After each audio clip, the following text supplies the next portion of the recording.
به نام و یاد خداوند بزرگ. دوستان عزیز سلام، امیدوارم صحتمند و سلامت باشید. من حمیدالله میرزایی هستم، در خدمت شما هستم با یک ویدیوی آموزشی دیگر. در این ویدیو من تجربه را در قسمت عملیه ترکیب ضیایی یا فتوسنتز در نباتات در نظر گرفتم که بر اجرای این تجربه ما و شما با مواد و وسایلی که ضرورت داریم عبارتند از یک نمونه از یک نبات سبز که ما از نعنا استفاده میکنم، آب، ظرف بر ذخیره آب، یک عدد قیف، یک دانه تست تیوب، یک مقدار نمک سدیم بایکاربونات، گوگرد، قاشق و منبع نور. عملیه ترکیب ضیایی یا فتوسنتز یک عملیه کیمیایی است که نباتات در موجودیت نور آفتاب از ترکیب گاز کربن دی اکساید و مرکب آب مواد غذاییشان را تهیه میکنه. اینو به خاطر از اینکه ما و شما بتانیم این عملیه را به شکل عملی نشان بدیم یا ببینیم، میریم طرف ادامه فعالیت. چیکار میکنیم؟ اول ما و شما در یک ظرف یک مقدار آب قرار میدیم که ما قبلا در داخل از این ظرف آب قرار دادیم. بعدا مواد دیگری که ما و شما در جریان عملیه فتوسنتز ضرورت داریم و گاز کربن دی اکساید است. اینو به خاطر که اندازه گاز کربن دی اکساید در آب ما بالا ببرم، یک اندازه کمی از نمک سدیم بایکاربونات ما در اینجا محلول میسازم یا حل میسازم. ما و شما میگیریم یک مقدار کمی از نمک سدیم بایکاربونات در آب حل میسازیم. البته یک مقدار خیلی اندک شه، به این اندازه کفایت میکنه. ایره خوب شرمتون محلول تا نمک سدیم بایکاربونات کاملا حل شود. وقتی محلول آماده شد، اینول چیکار میکنیم؟ اینول مرحله است که ما بگیرم نعنایی را که در نظر گرفتم ایره در داخل محلول قرار بدم. اما چه قسم؟ ما و شما میگیریم با استفاده از یک قیف نعنا را در داخل قیف قرار میدیم به این شکل.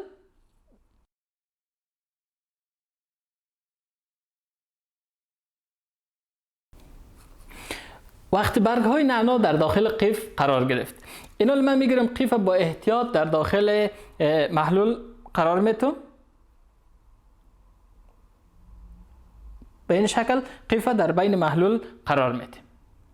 اینو به خاطر از اینکه ما و شما بتانیم عملیه فتوسنتز در اینجا عملا ببینیم، چون یکی از محصولات فرعی عملیه فتوسنتز گاز اکسیژن است که ما و شما میتونیم آزاد شدن گاز اکسیژن عملا در جریان از این عملیه فتوسنتز در اینجا صورت میگیره ببینیم و او را جمع آوری کنیم. برای جمع آوری گاز اکسیژن ما از یک تست تیوب استفاده میکنم. چه قسم؟ ما و شما میگیریم تست تیوب پر از آب میسازیم یا داخلش پر آب میسازیم.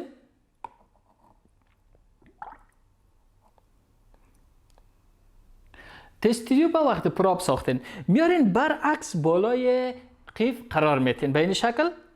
البته یک اندازه سره که تست تیوب کاملا خالی نشود. تست تیوب زمانی که بالای قیف قرار گرفت، اینول اندازه آبی که در داخل تست تیوب قرار داره این رو ما و شما نشان میکنیم که آب فعلا در کدام موقعیت قرار داره. چون زمانی که گاز در اینجا جمع میشه، سبب از این میشه که گاز آب را داخل تست تیوب جای به جای بسازه، یعنی سطح مایع بره پایین و گاز داخل تست تیوب جمع آوری شه که ما و شما بتونیم گاز رو ببینیم. به عنوان منبع نوری، اگر شما شعاع آفتاب داشتین، سیستمی که به این شکل آماده کردین میبرین زیر شعاع آفتاب قرار میتین. در غیر از او ما و شما میتونیم از یک منبع نوری دیگه استفاده کنیم که من اینجا از یک منبع نوری یا از یک گروپ استفاده میکنم.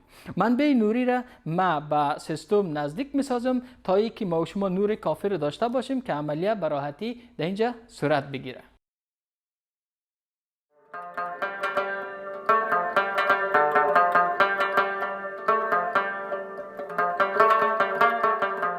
شما میبینیم که عملیه فتوسنتز عملا آغاز شده. حباب‌های گاز اکسیژن از طریق قیف در داخل تست تیوب بالا میره که نشان دهنده عملیه فتوسنتز میباشد. و در اینجا هم در جریانی که ظرف تجربه زیر شعاع مستقیم آفتاب قرار داده شده.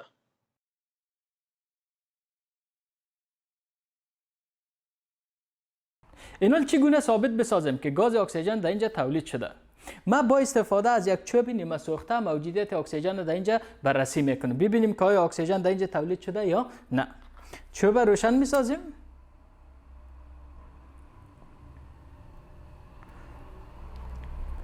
میگذاریم یک کم آتش بگیره. اینو من تست تیوب از اینجا برمیدارم سره، اینجا قایم میگیریم، چوب نیمه سوخته رو داخل تست تیوب میسازیم، ببینیم چی اتفاق میفته.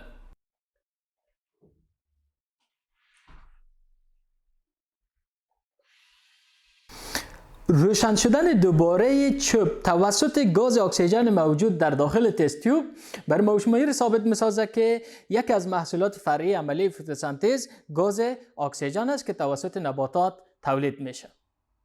امیدوارم فعالیتی را که در نظر گرفته بودم براتان مفید و مؤثر بوده باشه. بیننده ویدیوهای بعدی ما باشین. تا دیدار بعد، خدا نگهدار.